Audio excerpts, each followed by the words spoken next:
Yo, what's up guys, welcome to Daily Review. Yap, akhirnya gue FOMO juga untuk nonton film How to Make Millions Before Grandma Dies. Karena tren yang sekarang lagi bener-bener viral, before, after nonton.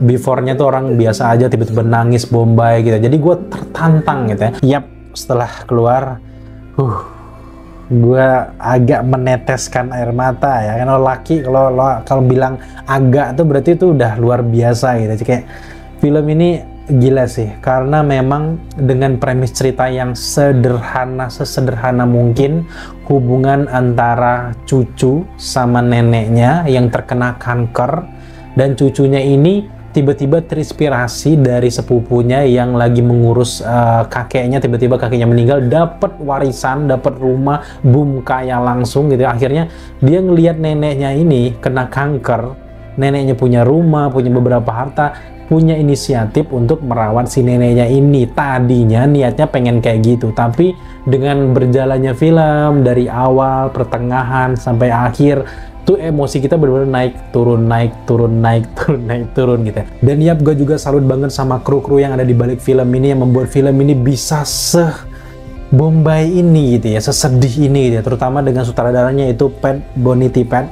Kabarnya memang Mr. Pat ini juga ini film pertamanya guys.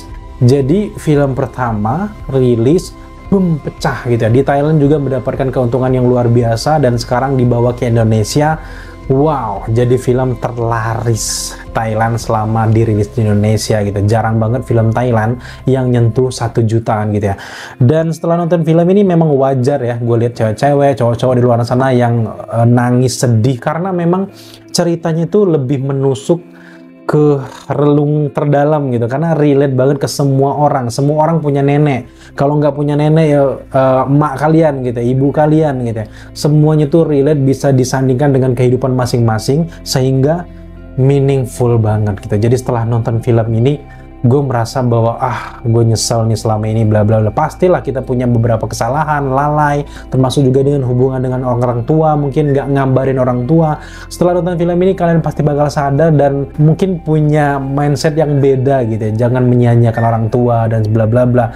Dan ya, gue suka banget dengan bagaimana transisi dari skenario hingga selesai. Dan gue taunya Mr. Pat ini kan dia tuh yang buat dan juga menyutradarai series dari Bad Genius. Gue suka juga series itu, dan sekarang dia terjun ke film dan langsung pecah. Itu luar biasa banget gitu. Juga dengan karakter dari M di sini, bagaimana hubungannya dengan grandmanya itu yang dipanggilnya Amah, itu bener-bener gila man. Dari cuek, dari cuman pengen ngambil harta doang, tiba-tiba neneknya ini, mereka nginep di satu rumah, dia ngurusin neneknya terus. Melihat juga anak-anak dari neneknya ini tuh bener-bener juga cuek, sibuk dengan kehidupan masing-masing. Anak tertuanya udah kaya raya, sibuk dengan istrinya lah, suami-suami takut istri gitu ya. Kemudian ibunya dari Pat ini juga kerjanya serabutan, anak yang terakhir juga kayak dikejar hutang, sehingga ada banyak sekali konflik-konflik yang terjadi di film ini. Terutama juga setiap karakter punya cerita masing-masing, sehingga nyaman banget buat kita ngikutin ceritanya gitu ya. Dan gue suka juga dengan bagaimana hubungan utama antara Amah dan juga M ini tuh benar-benar dibawa dari awal film sampai ke akhir film dengan sangat manisnya. Juga gue suka hingga ke ending film ada beberapa plot twist, plot hole yang terjadi di tengah film tuh ditampel di ending dari filmnya. Boom, ternyata kayak gini. Wah, gila gitu ya. Lagi-lagi ya, film ini sederhana, tapi ini lebih relate untuk kita gitu ya. Kita nggak membutuhkan film yang bombastis bla bla bla, penuh plot twist tiba-tiba gini, tapi dengan film yang seperti ini, pengambilan gambar pun yang lebih banyak fokusnya di dalam ruangan, tapi dengan scoring juga yang agak minim, lebih fokus dengan percakapan itu menurut gue enak banget buat diikuti. Apalagi di sini pemeran dari Amahnya itu juga keren banget men di sini, dan meyakinkan. Terutama gue kasih sedikit spoiler gitu ya, di sini neneknya nanti bakal gundul karena dia kan mengidap kanker gitu ya. Nah, setelah dia gundul itu makin menjadi emosi yang benar-benar ditempa oleh sutradara juga tim, sehingga penonton nangis bombaynya gitu. Tapi nggak cuma menjual kesedihan, film ini juga meskipun pembawaannya santai, relax, tapi kata-katanya itu benar-benar bikin kita ngakak kayak gitu.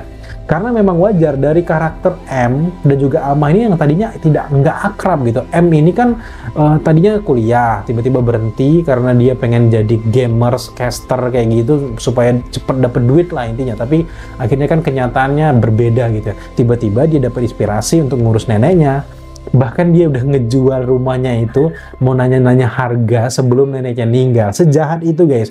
Tapi kalau kalian ngikutin bagaimana perjalanan lika-likunya mulai dari antri di rumah sakit, antri pakai kartu BPJS itu kan relate banget sama kita warga dari Indonesia gitu. Jadi deket banget gitu ya. Mungkin pembatas dari film ini cuman bahasanya doang gitu. Gue suka banget.